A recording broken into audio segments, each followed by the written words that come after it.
Hello, and welcome to another episode of Break the Cycle with me, your host, Joshua Smith. I hope everyone's having a wonderful Thursday. It's almost the weekend, guys. We're almost there. You're going to make it. I have faith in you. I believe in you. Let's start off with some sponsors. Of course, we have toplobster.com for all your wonderful graphic design needs, where you can get this great custom embroidered BTC logo shirt that I'm wearing tonight, or the custom BTC logo pillow that I have on the couch tonight. Of course, many other things that you can get there. Wonderful stuff using BTC at checkout for a 10% discount, or you can join the Patreon Subscribe Star or become a member of the YouTube channel here for I think $6 a month. Get yourself into a private Discord server where Top Lobster drops all of his new designs up to 2 weeks early before they go out to the general public, and you get like a 30% discount. So like if you're doing a $5 a month or $6 a month thing, you're really, if you're buying Top Lobster gear, you're getting your money's back. And of course, executive producers of the show, anthemplanning.com, for all your emergency and crisis planning needs. Check these people out today. See what they can do for your business, home, or personal life. They're doing a wonderful job that the government has historically sucked at, much cheaper and much more efficiently. Guys, we got an awesome show for you tonight. I know a lot of my followers and subscribers and fans on Twitter are really into school choice. We certainly are here in my home. I've got a couple kids that go to some private schools, a couple kids that homeschooled for a while, and so it's a really big issue. It's very near and dear to our heart. So my guest tonight is pretty awesome. He's the National Director of Research for School Choice Now, adjunct scholar at Cato Institute, senior fellow at Reason Foundation, and executive director of the Educational Freedom Institute. He is Mr. Corey DeAngelis. How you doing today, sir?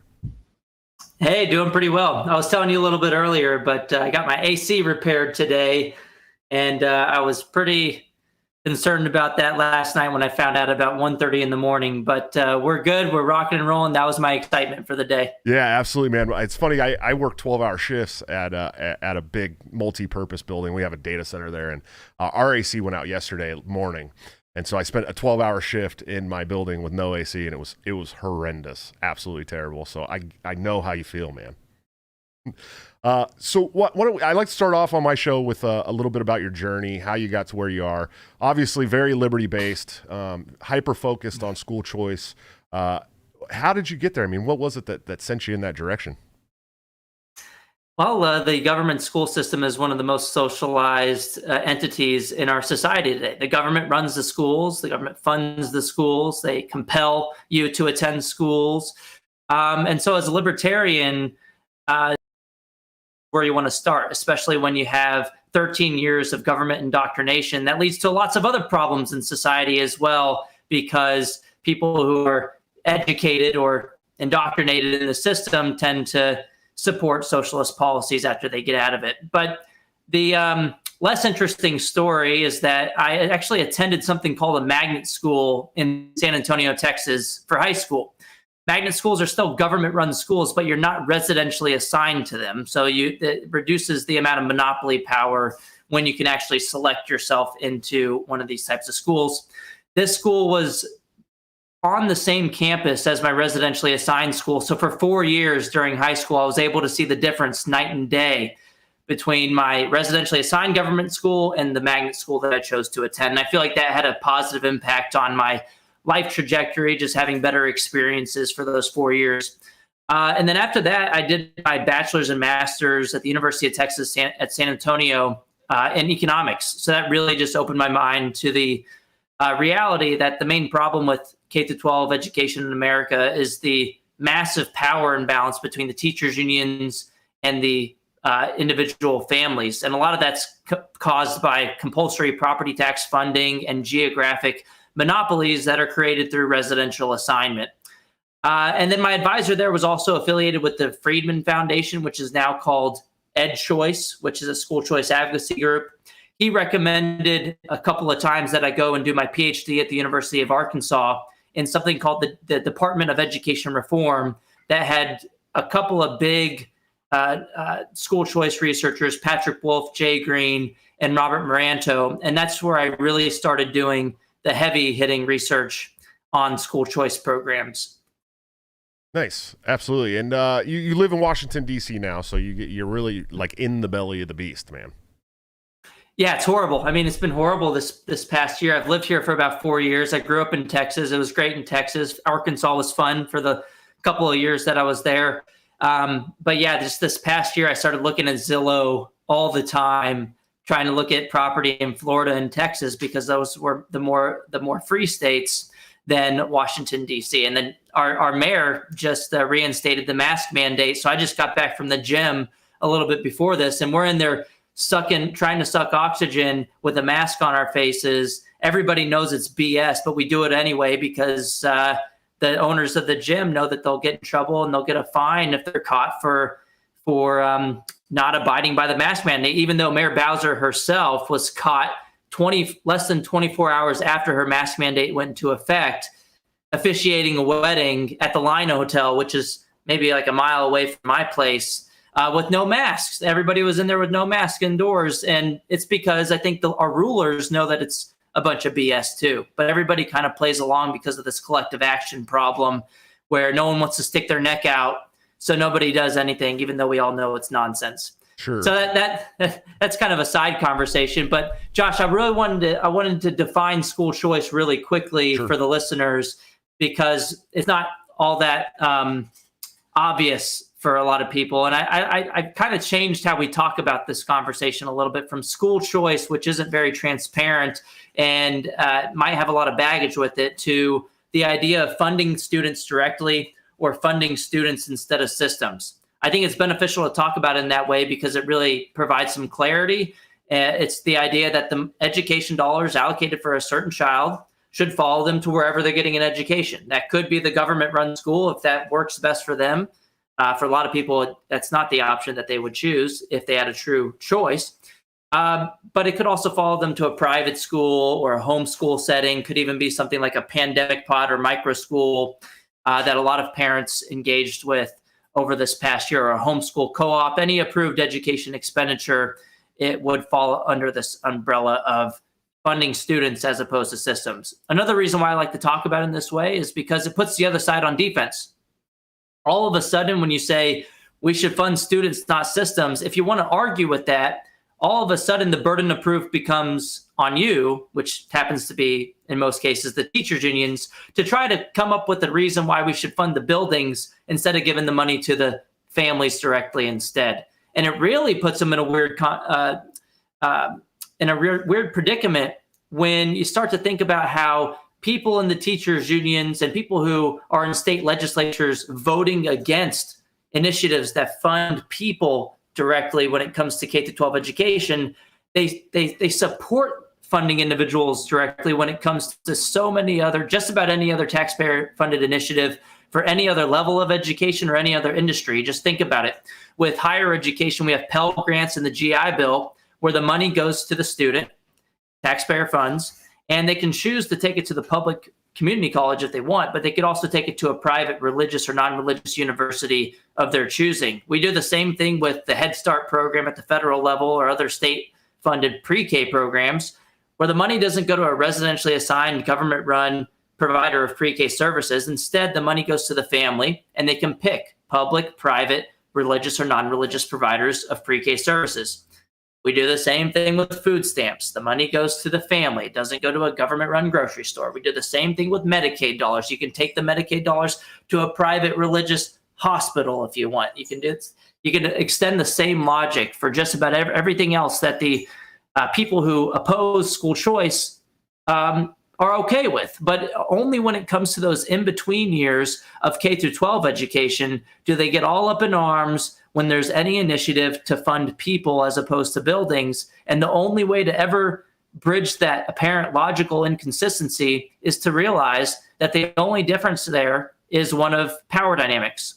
That choice is the norm with higher education, pre-K, and just about any other industry, but choice threatens an entrenched special interest, the teachers' unions, that profit from getting children's education dollars regardless of how well they do, and regardless of, as we've seen over the past year, of whether they even open their doors for business. So they fight really hard against any change to the status quo.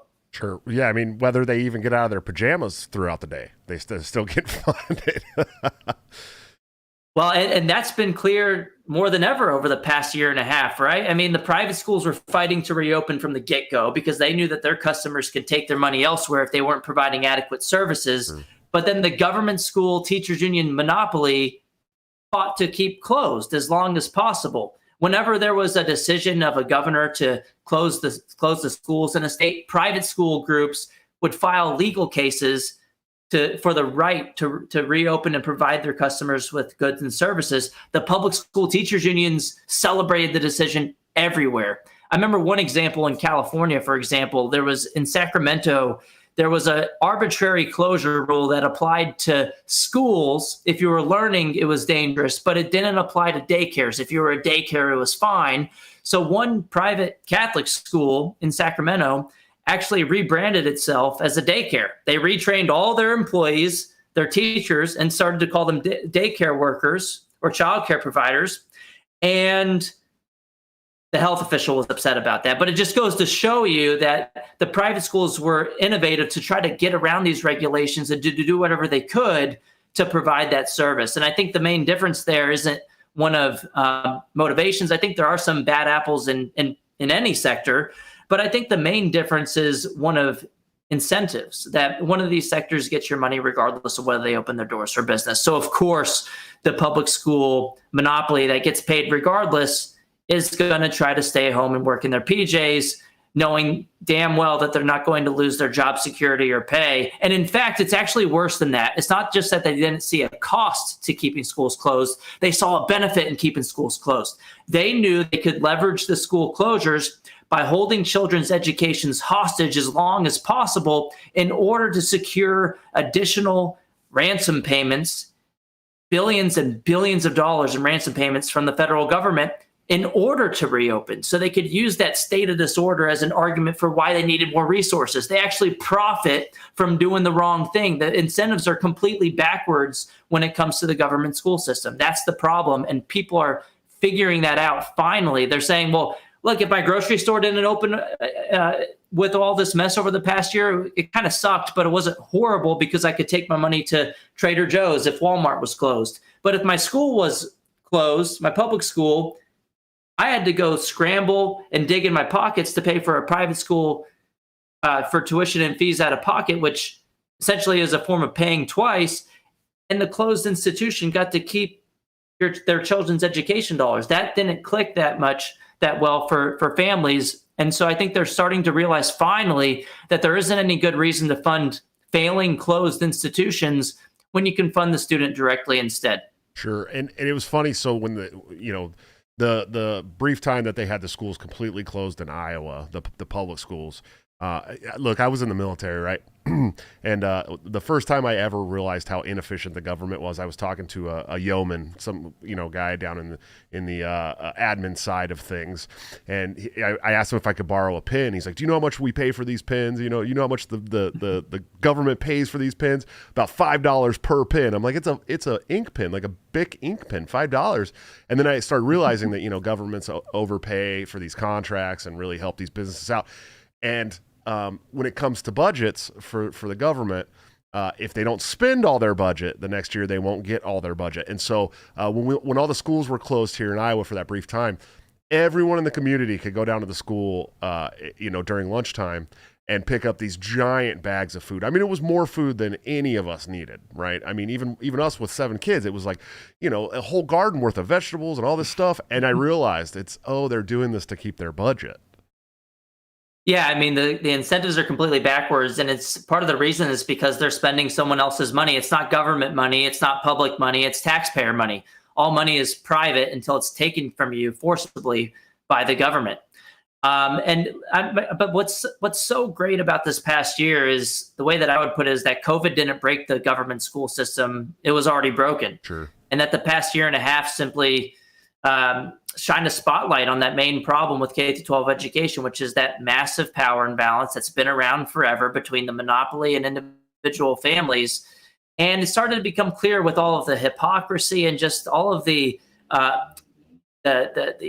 drunkenness of power that was shown by the teachers unions overplaying their hand over and over again. It's like they never learned from their mistakes. You had the Los Angeles teachers unions in their report on safely reopening schools, calling to defund the police, which that's another conversation we could talk about how we could reform the police system. But they were calling for that, Medicare for all, a wealth tax. They were calling for a ban on their competition, charter schools, True. in order to safely reopen schools. So they started to include all these political demands into the school reopening debate, which really showed people their true colors. I mean, you also had at least a dozen teachers unions on at least two occasions hold something they called National Days of Resistance since early 2020. It's happened at least twice, where they band together with the Democratic Socialists of America and other socialist groups, and they called again to demand safe schools.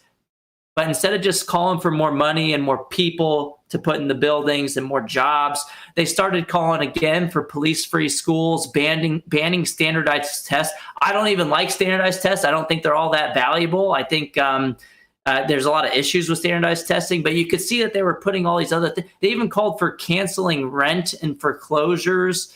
And then I believe they also called to ban charter schools and their private school competition as well, private school choice programs. Yeah, it's almost like this entire pandemic has had all kinds of pork shoved into it, and everywhere they could fit it. When it comes to especially when it came to these bailouts. I mean, they're like, oh, we're gonna save you guys. We know you haven't been working. We're gonna give you some money, but then when you're not looking, we're gonna give the vast majority of this money to other places that aren't you guys. And so it's the same thing, really. Well, and it was happening at the federal level. I mean, Congress already allocated, and they're going to keep giving more, but they've already allocated $190 billion, which is about I think $3,000 per student in the public school system. Should have just given that money to the parents if you're going to spend it at all. They ended up giving it to the closed school buildings. And a senator in the Senate, a member of the Senate, I believe it was a Republican from Missouri, introduced an amendment to the American Rescue Plan for the $123 billion that was going to the K through 12 education system. He just had a pretty sensible amendment, which was, hey, this whole argument for this $123 billion is about safety and about safely reopening schools for in-person instruction. You're saying you need the money to do that. So let's have an amendment to say that the funding is contingent upon actually reopening the schools for in-person instruction. It failed on a partisan 50-50 vote. Every Democrat voted against it. Every Republican voted in favor. But that doesn't get you passage. You have to have the 51 votes in order to get it done in the Senate. So none of that funding was actually contingent upon reopening the schools. The states did it too. I mean, California Governor Newsom had some carrots in the form of billions of dollars as an incentive to reopen the schools. And at first that sounds kind of okay, well, at least he's making it based on reopening the schools. But what some districts did, like in San Francisco, their teachers unions out there figured out that they can just check a box and get the money without actually providing the service. And the way they did that was they figured out that the bare minimum they had to do was open the schools for one grade level for one day. So what they did was they opened it for seniors for one day. They didn't teach them anything, and then they got millions of dollars for doing so, which goes to show you the problem with top-down mechanisms of accountability. They aren't the same thing as bottom-up mechanisms of accountability, which is giving the money to the families, let them vote with their feet so that the institutions actually have real incentives to cater to their needs. That's not what happened in California and San Francisco. Sure, absolutely. So I mean, is there any nefarious reasons why the teachers unions especially fought to keep these schools closed? I mean, do you think it was just the incentives? I mean, was there some nefarious stuff going on there as well? I think it's incentives mostly. I don't like to question motives much. I mean, it's kind of hard to guess what their motives were, but. Look, you get the same benefits in terms of job security and pay, and you don't have a commute time, and you minimize any risk whatsoever of interacting with other people, even though that risk was infinitesimally low with school children. They had some of the safest customers in the public school system, young children, but they were like some of the last places to open, which is another thing that just goes to show you that this was more about politics and power dynamics than safety and the needs of families. The grocery store workers were able to do it. The private schools were able to do it. Just about any other private business was fighting against governments to reopen. The public sector teachers unions we're fighting for the opposite. That just so clearly shows the difference here. But I like to bring up Chicago Teachers Union stepped in it over and over again. I don't know if you remember the Chicago Teachers Union board member that was caught vacationing in Puerto Rico while on social media railing against going back to work in person, which raises the question, if it's safe enough to go to a vacation in Puerto Rico in person, well, why wasn't it safe enough to return to work in person? Sure. For any person with half a brain cell, the answer to that's pretty obvious, right? It's more enjoyable to go vacation in Puerto Rico in person than it is to work in person. So any rational person I think is going, not any, but I think most rational people would look at the situation and say, hey, I'm just reacting to what's in front of me. I blame the system. It's the messed up set of incentives that are baked into the public school system that caused all these problems. If we always had school choice, if we had the money following the child already, we wouldn't have seen half of these problems over the past year and a half. But this is fueling the movement for educational freedom in your state. Tax credit scholarships expanded this year, and in 16 other states, there have been expansions of funding students as opposed to systems. And we're calling it the year of school choice in the advocacy world. There were some huge wins. It was not just the number of states, but there were some huge wins at the state level as well. For example, West Virginia and New Hampshire, they passed something called education savings accounts. This is the purest form of funding students as opposed to systems there is. It's kind of like the voucher idea where you can take the money that would have went to your government school to a private school for tuition and fees.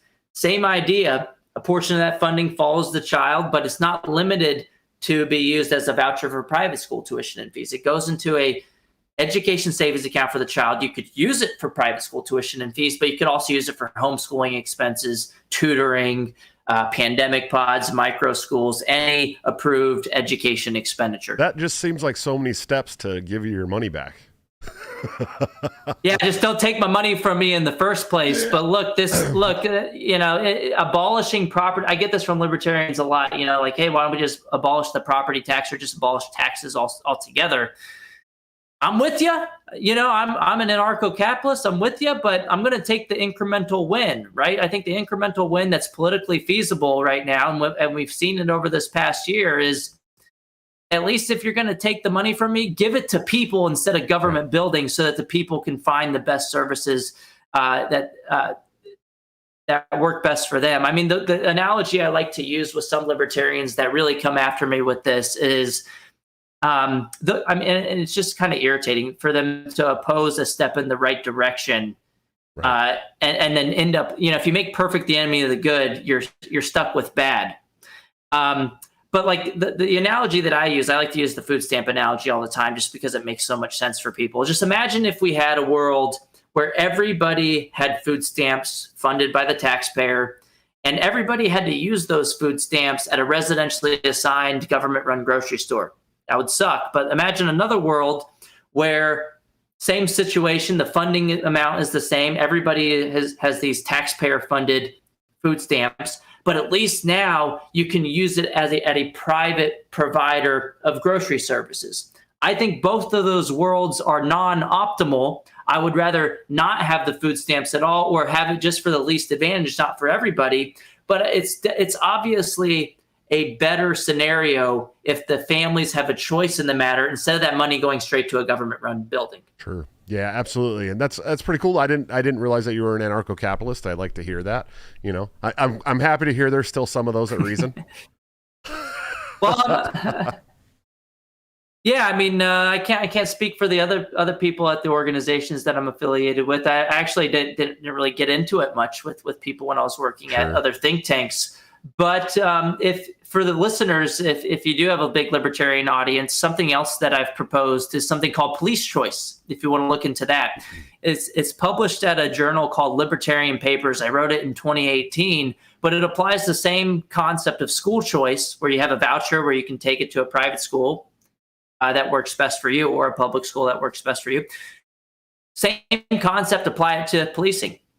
If your government-run, residentially assigned, essentially in your jurisdiction, police department is abusing your rights, or if they're not even coming, if they're not coming to your house when you call them and someone steals your car, or if they take 5 hours to get there and they don't actually do anything, you can take your police voucher to another provider that either doesn't abuse your rights or provides services in an adequate manner. So it's another kind of idea that I've dabbled in. But as you pointed out in the beginning of this podcast, I pretty much stick to school choice because one, that's much more politically feasible to happen right now. And the more that libertarians kind of stick to one focus area and work really hard at getting that thing done, the more likely that thing's going to get done. If you start touching every single policy, it's really hard to build a coalition towards the policy that you really want to get done. Sure. Yeah, absolutely. And I agree with you there. I think we need more specialists who are hyper focused on certain policies. We have some great people in the whole movement, like Michael Bolden, but he works on all kinds of different legislation. Obviously, the 10th Amendment Center. But it is nice to have people who are hyper focused. And I do agree, that incrementalism is better than no push forward whatsoever. As an anarcho-capitalist myself as well, I'm obviously a Murray Rothbard guy. But I liked Ron Paul. Ron Paul's who really brought me to the movement, and he wasn't he as staunch as he was in his principles. He would appreciate some incrementalism like that as well. But let's talk about the Department of Education a little bit. So when I went on and I looked a bit at the numbers since their inception, the spending has times sixth at this point. And the test scores have stayed pretty much the same or lower in most places, right?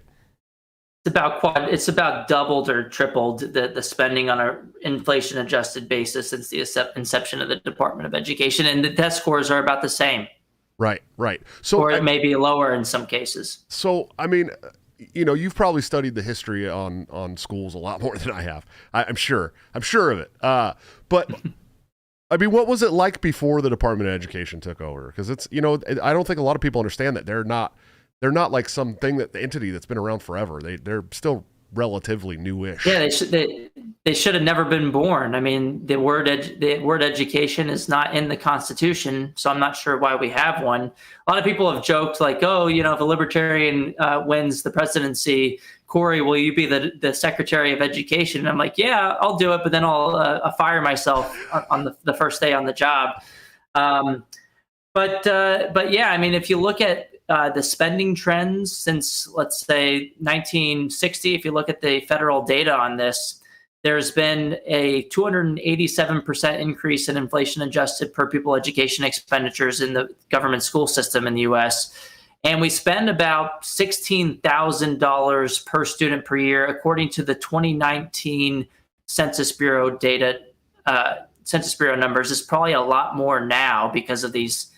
I mean, what did I say earlier? It's about $3,000 additional federal stimulus funding from the $190 billion. So I'm guessing that's going to be like $19,000 per student. Private school tuition on average is only about $12,000 or less per student.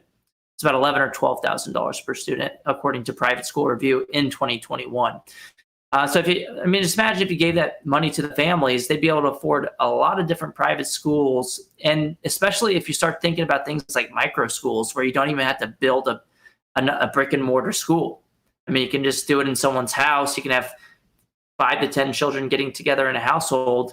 And if families were able to take $15,000, $16,000 per student, they'd be able to afford a lot of alternatives. Sure. Well, and that's one of the cool things about living in Iowa is it's so easy to homeschool here. Like we talked a little bit about this before we started the episode, but you can literally just say, hey, we're going to homeschool, catch you later. And the government has no say in it whatsoever. Of course, we still have to pay for the public schools, even if we have our kid at home and are, paying for all the lunches and all that stuff. But they do have these little homeschool communities here where, a bunch of the parents in the neighborhood will bring all the kids over to one house for school. And the one mom is really smart in this, it's actually a pretty cool thing. And the kids are really smart. Yeah, I think Iowa public schools spend $14,000 and some change, I believe, and then the private school tuition in Iowa is half that. I think it's $5,000 or $6,000 on average. So again, I mean, it just goes to show you that the market can produce a product at a lower cost. Someone might respond and say, aha, but Corey, you think you're so smart. The tuition at private schools does not cover the full cost of educating a student, to which I would respond that, well, the only policy relevant number is the amount of money that would follow the child from what we're already spending in the government school system. If we're spending $13,000, $14,000 in public schools in Iowa, that's the policy relevant number, because that's the amount of money that would follow the child to a private school. That doesn't matter how much the private school education actually costs. What matters is what would a family be able to afford if they had a voucher to go somewhere else. Yeah, absolutely. We have a couple of super chats here. Level Zero, thanks, man. He said, "Is there a U.S. state whose K through 12 system isn't dominated by their teachers union, or at least where the union isn't terrible?" Yeah, I mean, what's interesting is I was one of the first people who did a study. It's now peer reviewed. I think it's the only one. It's the first one that was peer reviewed on the topic. That we just looked at public school districts and how strong their teachers unions were, and whether they opened for in-person instruction. Actually found out, surprise, surprise, that the public school districts with stronger teachers unions were less likely to reopen their doors for in-person instruction over the past year, which wasn't very surprising, but your theory needs data to back it up. And then we've also started looking at data this year, also finding that going into this fall, the places with the stronger teachers unions more likely to mandate that all kids in the public school system have masks. And as far as states that are great when it comes to educational freedom, I've always pointed to Florida and Arizona. Florida this year is one of the 17 states that expanded their already free education system, where I think they're calling it the largest expansion of private school choice in Florida history, that just passed into law this year. So that's big. And one of the biggest parts of that is they had income caps on a couple of their programs, and they put in something called an automatic escalator that increases that income threshold each year by a significant amount, to where into the future it'll be non-income based. It'll be a universal program. Everybody can take their children's education dollars elsewhere. And one other note on Florida that just happened last week, the Board of Education just unanimously approved allowing all families, regardless of income, to be able to take their kids' education dollars to a private school if they disagree with their government school's masking policy. Nice. And that can go both ways. Sure. If you don't like that your school is mandating masks, or if you don't like that your school is not mandating masks. And look, I mean, all of these fights that we've seen over the past year and a half with masking and the curriculum and critical race theory stuff and the reopening debate, whether you should do in-person or remote learning, these are all symptoms of the real problem, which is the one-size-fits-all government school system. The only way that we're ever going to get out of this and ever be able to move forward without forcing other people's children into institutions that are not aligned with their values or their needs is to fund the student directly and to allow people to sort into the institutions that align with their values and that meet their children's needs the best, and academically, socially, and any other need that the child might have. That's the only way out of this. And I think it's great that Florida did this. I think it shouldn't have been contingent upon whether the school was masking or not, or whatever that decision is.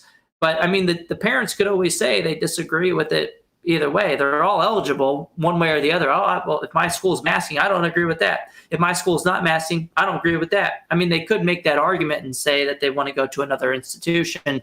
And that's through the Hope Scholarship program, an already existing program in Florida. So that's great. I mean, I'm just really excited about that movement in Florida.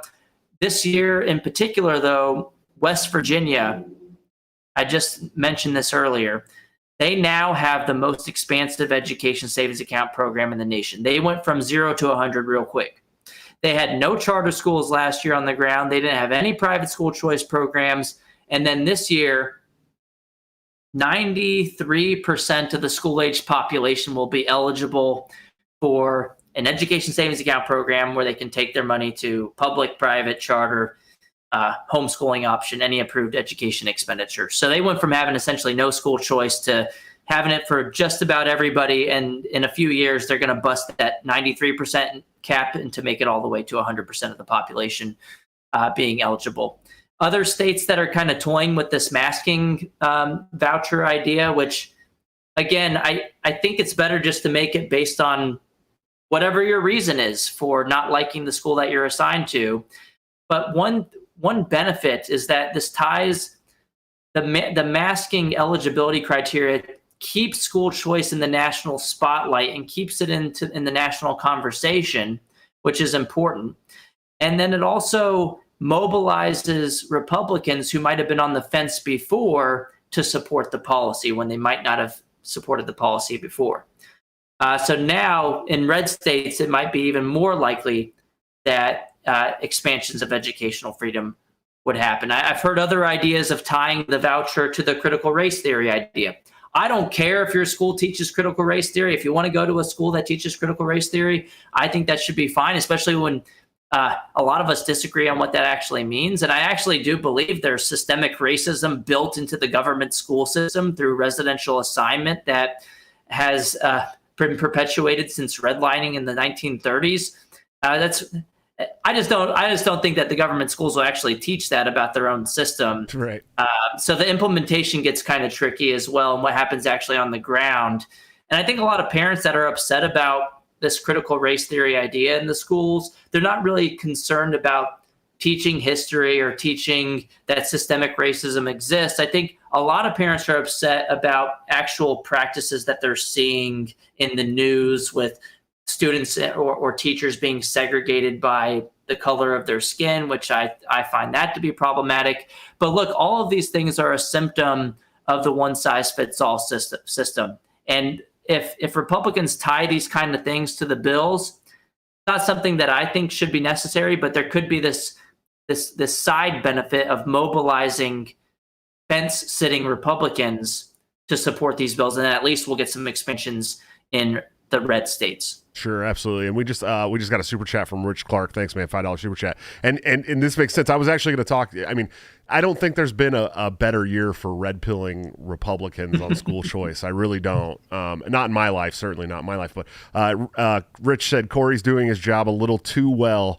We need things to keep getting worse so we can convince more Republicans to burn it all down. I don't disagree. I think there's been so many great There's been so many great red pilling moments over the last year. We got Republicans now talking about holistic health and organic food and vitamins. Okay, we got Republicans talking about school choice. It's what else? We got a more red pilled on the police now after the January 6th crap, and so it's it has been a really good year for that. But it's funny that he says that because it's true. I mean, it takes terrible acts in this country for people to wake up to things. And I think a lot of people have woken up to, especially the school choice. Yeah. Yeah. And you know what? I'm not going to slow down because the teachers unions are doing that for me when it comes to things getting so out of hand. There's nothing I can do to stop the teachers unions from making my case for me. I think I'm going to actually give a formal award to Randy Weingarten, the president of the American Federation of Teachers, for just stepping in it over and over again and showing her true colors. She is the school choice advocate of the year, and that's saying something. I think she beat me out on that award this past year, but she did it unintentionally. But yeah, I mean, the teachers unions, they just can't seem to help themselves, and in a way, they're destroying their own empire by, again, overplaying their hand and just showing everybody their true colors and that they don't really care all that much about the kids. Sure. Yeah, absolutely. And it's something that a lot of us, especially in the liberty movement, we knew. I mean, we knew that the schools just didn't give a shit. In fact, John Howe, who's a great lawyer in New York, awesome dude, he dropped a $2 super chat and said, "Thoughts on the school to CPS pipeline?" Exactly.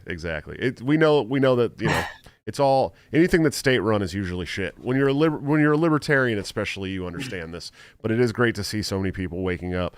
Compilation, thanks for the $5 super chat. My mother sent a $5 super chat. Thank you, Mom. She says Mama loves and misses you and has no cell service, but has good internet here on Green Springs Mountain. Ma, I sent you a text earlier. Now I know why you didn't get it, but I did tell you I loved you.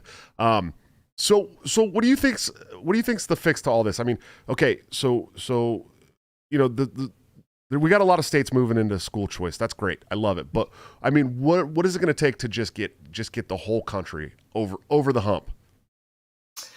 Well, it's going to be a real challenge in the blue states. I mean, that's just the reality. Even though it's a bipartisan or nonpartisan issue where independents, Republicans, and Democrats on the ground support funding students directly as opposed to systems, when it comes to the state houses and you look how the votes turn out, there are some Democrats that vote for school choice, but overwhelmingly the Republicans are much more likely to vote for school choice. And a large part of that is because the teachers unions, the entrenched special interest that benefits from the status quo, overwhelmingly donates to Democratic candidates in the state houses. If you look, for example, American Federation of Teachers, you can look this up on Open Secrets. In the most recent election cycle of 2020, 99.3% of their donations or contributions went to Democratic candidates. Less than 1%, I think it was less than 0.5%, went to Republican candidates from the American Federation of Teachers. So there's a huge power problem here. It's not an argument problem. The argument is clearly a Democrat, Republican, nonpartisan issue, libertarian issue as well, that Democrats support funding students directly when it comes to Pell Grants for higher education. They support it when it comes to pre-K, like the Head Start program. The money goes to the parents and they can choose. But then it's, for some reason, it's different when it comes to K through 12 education. For some reason, it's different for K through 12 education, but it's okay when it comes to food stamps, where we don't tell low-income families that they must spend that money at a residentially assigned government-run grocery store. The only difference there, as I mentioned earlier, is one of power dynamics.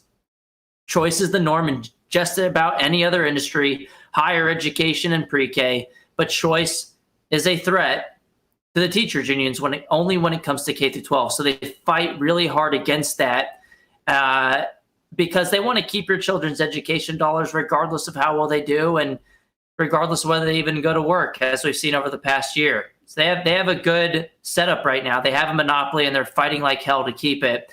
But I think the logic is just on a logic level, we have them destroyed. I mean, their main argument is, oh, but this is going to steal money from the public schools, to which I respond, the money doesn't belong to the government schools. Education funding is meant for educating children, not for propping up and protecting a particular institution. We should fund students as opposed to systems or buildings. Sure. And they can't really argue with that. I mean, once you really get down to it and center the conversation on the student, they come from this perspective of this money belongs to our institutions.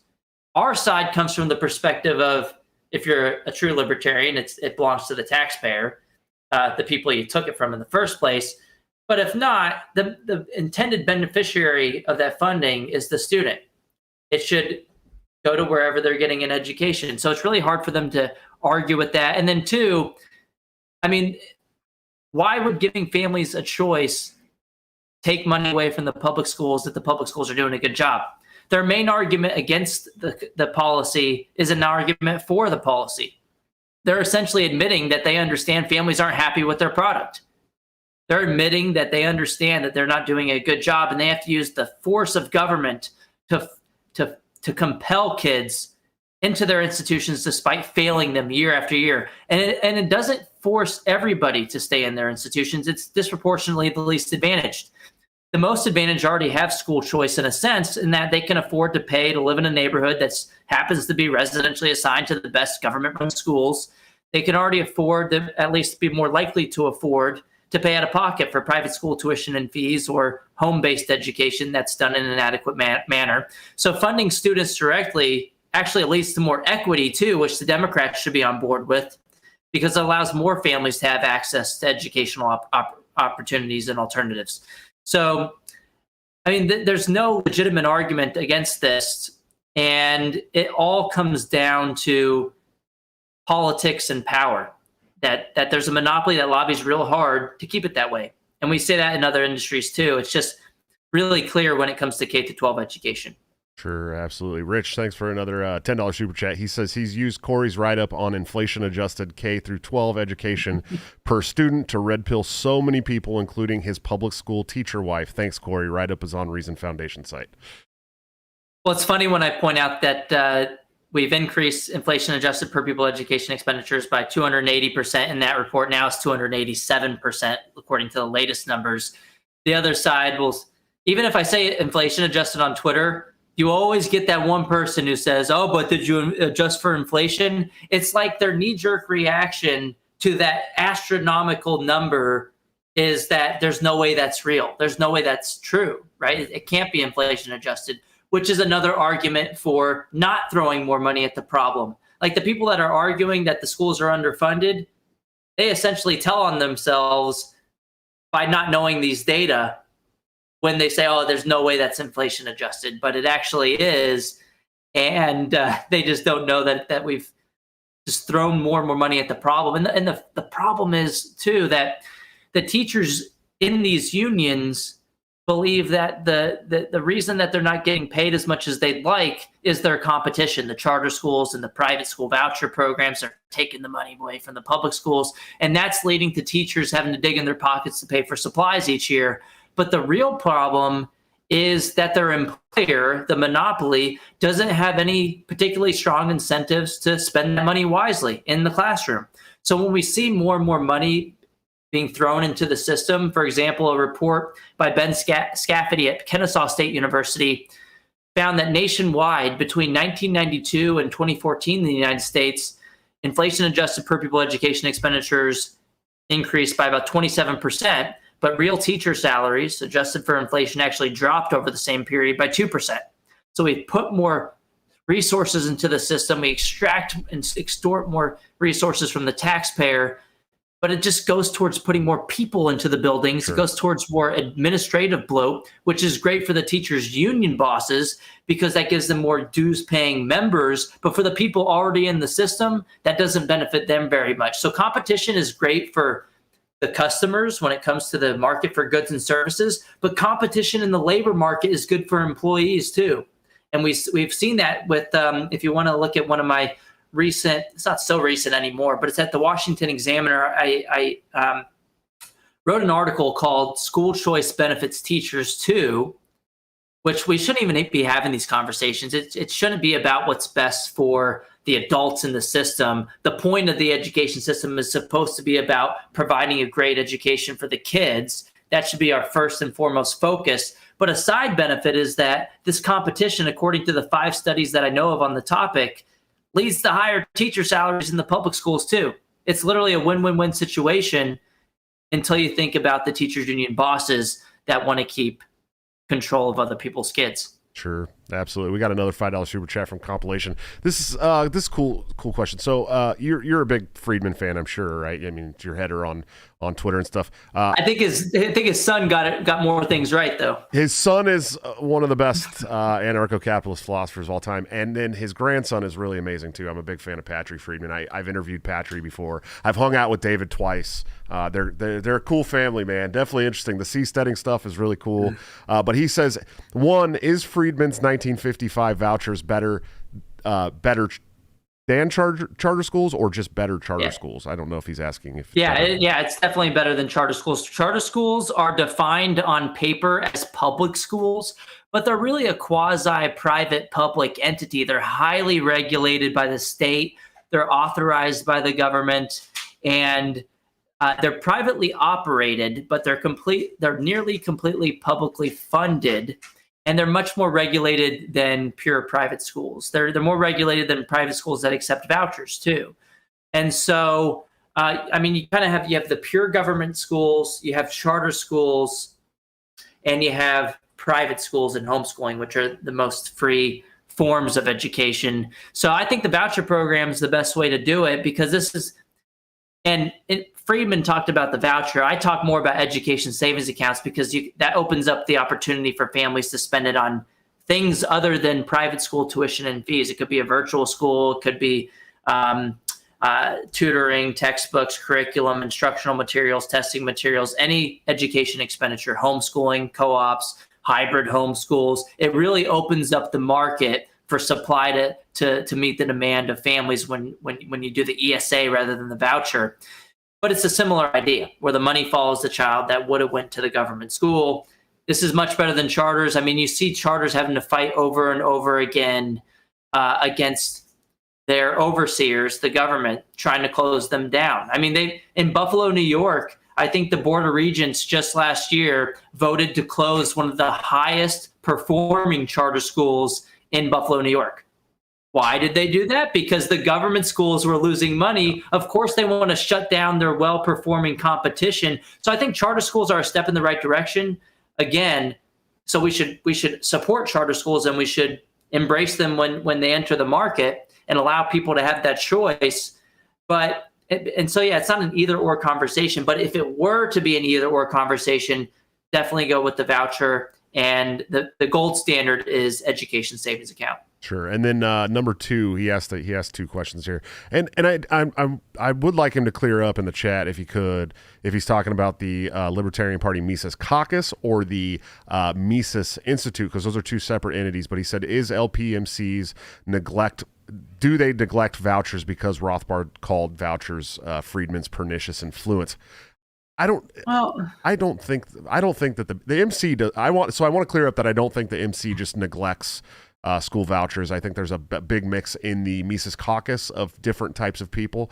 The Institute also has a lot of different scholars as well who have different thoughts on things, but I'm sure, they're usually going to side with Rothbard on things, obviously, for obvious reasons. But what do you think? Yeah, but at the same time, I'm just thinking, I can't give you a specific example, but if I recall correctly, some of the verified Mises Caucus libertarian Twitter accounts have been retweeting me favorably when I talk about school choice initiatives. So it's not an endorsement of what I'm pushing for, but it's suggestive. And then also they invited me while I was at Freedom Fest in South. By the way, were you at Freedom Fest in South Dakota? I had to miss it. Too bad. Yeah. Too bad. But one of the people at Mises Caucus invited me to do a podcast with them. I think we're recording later this month. So is it Clint? I mean, I don't know, but is Tho Bishop kind of involved with the Mises Caucus? So Tho is actually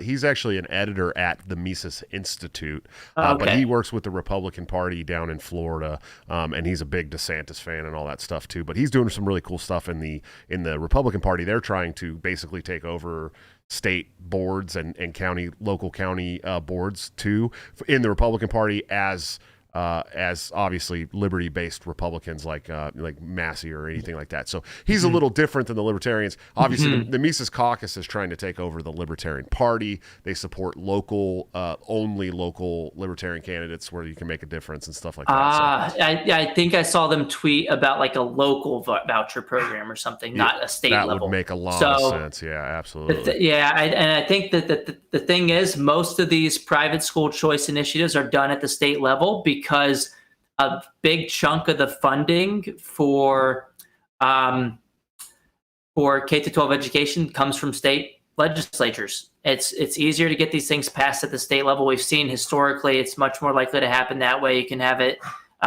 extend to a lot of different people. And what's good too is I kind of seen some of this with the DeSantis order recently saying that no public schools can force kids to wear masks. Some people some libertarians were saying, "Oh, that's overcoming local control. That's government overreach." But then other libertarians, and I think I'm kind of on the other side of this, have been saying, "Well, if a government entity is telling a local government entity that they can't abuse your rights, that's a step in the right direction." I mean, like with the First Amendment of the U.S. Constitution, will we say that's like government overreach of the states? I don't think most people would say that. I think most people in the libertarian kind of circles are okay with that too, right? Yeah, absolutely. So I mean, it's the same kind of concept. If it's an improvement of negative rights, even if it's done by a state entity, like with the voucher program that could be passed at the state level, no family is forced to accept the voucher. No private school at any locality is forced to accept any kids with vouchers. It's all choice at every single level of the way. And I think so. Even if we do it at the state level, it's again an improvement of liberty, not an infringement. And especially, I mean, just think. And in education, a little secret is that local control just means teachers union control. Right. They have really strong control over individual school districts. So it's much more difficult to do it that way. But hey, if the Mises Caucus wants to try it at the local level and get it done in certain areas, I think that's something that they should feel proud fighting for. I think that any of these things would be wins. Yeah, absolutely. I agree wholeheartedly. I think, when I think about why liberty is slowly dying in the U.S., aside from the wars and the Federal Reserve, which are two huge issues for me, I always come back to education, man. It's like the one place where they can indoctrinate your kids for several hours a day while you're at work and you have no idea what's going on. Most parents are checked out when their kids are at school and they're at work. They're teaching your kids things that your kids will carry for the rest of their lives, and a lot of the times it's politicized. They are partisan in the classroom. We've seen it here in Des Moines, even on TikTok. Some of the teachers here saying that they were going to teach CRT anyways, even though they're outlawed in schools here and they're doing this and that. I mean, these are your teachers. These are the people that you're leaving your kids with every single day. So abolish public schools first. I mean, that's my obviously that's where I want to go. But what we're getting to the end of this thing, man. What do you got coming up next, Corey? What are you doing? I've got a lot of travel, man. I've been traveling a lot. I've barely been home. Let me look at my calendar. I have State Policy Network coming up later this month. But yeah, it's been a lot of speaking events, things like this podcast. I've been getting more media hits on TV. So that's really sucked up a lot of my time. So just really focusing on what's going on with the school choice debate, especially when we're still having school districts saying they don't want to reopen. We still have school districts saying that they want to force kids to wear masks, even if the governor had an executive order saying they couldn't do that. So this is a lot of stuff that's just happening in real time that it's been sucked up a lot. It's just sucking up a lot of my time. But when I do get some more availability to work on some research projects, I've been trying to work with the CDC to get data on teen suicide attempts, because just like a month ago, I want to say, they reported an uptick over the past year of teen suicide attempts, particularly for female students, like large upticks of emergency department visits for teen suicide attempts. And a lot of people were kind of thinking, well, maybe it's the remote learning, because there have been associations and correlations with remote learning and mental health issues. And so it'd be interesting to do a study with that data. It's just not available at a granular level yet. So I've been trying to work on that. That's pretty much been what's on my plate. Nice, man. Well, I can't speak for everybody, but I definitely appreciate the work you're doing, man. We ran a little longer, so we'll forget the members only stream tonight. I know Corey's got something he's got to do. Hard 9:30 hard stop for this gentleman. Where can these people find you? How can they support your work? Where can they listen to you speak? Yeah, first and foremost, follow me on Twitter if you're not already. It's at DeAngelis Corey, DEA. You can see it down there. It's my handle to the bottom left of your screen. And then also, if you want to join the fight towards expanding educational freedom, I mean, you can see, like, whenever a bill drops, I tweet about the bill and then I'll link the bill so that you can see how to push for it. But if you want another way to find that information, pretty easy website. It's called fundstudentsnotsystems.org. That's my tagline, so it should be easy to remember. fundstudentsnotsystems.org. Sure. Well, Corey, I really appreciate you coming on and taking some time to sit down and speak with us. It's great. You could talk about school choice with people a lot, but it's very rare that you get to sit down and talk with somebody who specializes in this stuff. So I appreciate you. I appreciate the work you're doing, and I look forward to seeing what you can do in the future, brother. Yeah, thank you so much for having me. Absolutely. All right, guys, another awesome episode of Break the Cycle. Corey's awesome, man. I had no idea he was an anarcho-capitalist. That's pretty cool to hear, actually. Compilation, I want to address your super chat there, your $5 super chat. Thank you very much for that. First of all, you said in hundreds of hours of Dave speaking, you've never heard the word vouchers, far less emphasis than other agenda items. Yeah, so Dave's really big on the warfare state, really big on the Federal Reserve, the war on drugs, all that great stuff. Don't know that I've heard him talk about vouchers either. I'm not a big voucher guy. I mean, I would obviously, and I think most people in the caucus and maybe some at the Institute will take whatever we can get, but it's definitely not, it's not what they're going to fight for right away. There's some really cool stuff going on down in Florida that Corey just talked about. I don't know how many people in the Mises Caucus have heard about what's going on in Florida as far as education goes, but I think more people need to follow Corey. He's proving that there are some based members of the Cato Institute and Reason, so that's pretty cool. Compilation, thank you for another $5 super chat. Are you, Corey, familiar with collapsitarian argument or not? Sorry, he's taken off. I am obviously very familiar with the collapsitarian argument. I try to stay a little white-pilled as of today until they fully black pill me, and then we'll talk about that later. But thank you guys so much for all your support. Definitely go check out our sponsors, toplobster.com, the man, the myth, the legend, my good friend and partner on Break the Cycle, where you can get this great custom embroidered logo, BTC logo, or this great pillow on the couch that's embroidered, not embroidered, but it's got the custom BTC logo on it as well, and all kinds of other great graphic stuff, all kinds of really cool shirts and hats and backpacks and mugs and all that great stuff. Use BTC at checkout for a 10% discount, or join the Patreon, subscribe star, or become a member of the YouTube channel under any of my videos to get into a private Discord server that has wonderful people in it that you get to hang out with 24/7, and you also get new Top Lobster designs up to 2 weeks early at a 30% discount. It really pays for itself if you're a smaller monthly donor. And of course, executive producers of the show, anthemplanning.com, for all your emergency and crisis planning needs. Check them out today. See what they can do for your business, home, or personal life. They're doing a wonderful job that the government has historically sucked at, much cheaper and much more efficiently. Guys, tomorrow on the show, last show of the week, we have my friend Chase. Guys are coming on from One American Podcast. Dude is incredibly based. If you didn't watch him on Reed Coverdell's show, he showed up dressed as Reed Coverdell. It was pretty hilarious.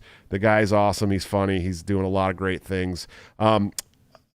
Guys, seriously, if you want to support the show and get all the cool swag, go check out the Patreon and all that stuff. If you're listening to the show, because I see that we have now like a minimum of 800 regular daily listeners or something like that on the podcast audio, come check out the show. You don't have to make it to the live shows. It's always the shows stay here, they stream here, and they always sync to Odyssey as well. You can find me at Break the Cycle, Joshua Smith at Odyssey. But come over and just hit that subscribe button because it helps the algorithm over here. And this is the stream that really takes care of the show at this point. So if you guys can come over here and do that. If you're just watching the show and you want to listen to the show at other times, you can also do that and find us on any of the podcast apps out there pretty much. I think there's like one or two that people have had problems finding us on, but for the most part, we're on everything: Google, Apple, Spotify, all that great stuff, Podbean or whatever the hell that is.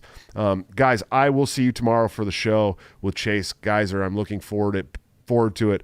But until then, don't forget to break the cycle.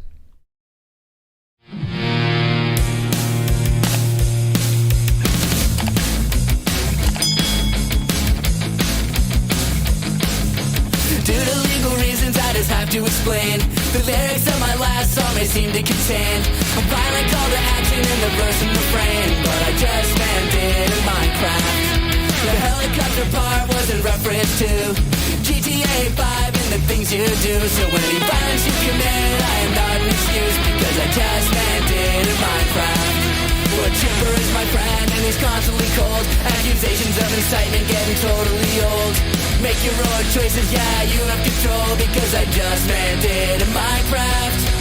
Obviously I would never advocate force, unless there's due process and a trial, of course. And if you're convicted, we will make you a corpse in Minecraft, just in Minecraft. Nothing I mean, you know it. The product finished cause it closed for COVID.